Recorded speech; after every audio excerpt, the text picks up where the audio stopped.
Here's a quick guide to calibrating your Apple TV using just your iPhone. So to get started, jump into the Settings app, and from here scroll down to Video and Audio. From here you want to scroll down to the Calibration section, and then jump onto Color Balance. Now at this point it's going to prompt you to make sure your iPhone is running iOS 14.5 or later, and it needs to be an iPhone that has Face ID, so that's an iPhone 10 or newer. At this point, bring your iPhone close to your Apple TV box, and the notification will come up on screen like you can see now. When you see that message come up on your iPhone, press Continue, and then the Apple TV will update to a new screen. At this point, the real clever magic happens, because you turn your iPhone around so the front camera on your iPhone is facing the TV, and you want to position your device about an inch away from the screen.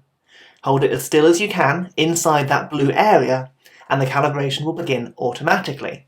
It'll take about 20 or 30 seconds to complete the calibration, so hold your phone still while it's doing this, and you'll get some haptic feedback when it's finished.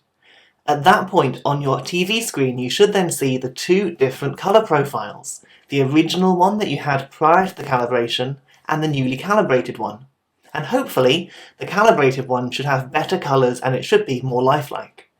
You can toggle between the two of them and then choose the one that you prefer and confirm that change. You can go back at any time and redo this process, and you can then change your profile as well if you want to. The really great thing here is you're not messing around with your television settings because the Apple TV is doing all of the adjustment for you. It'll just work with that new colour profile as easily as that.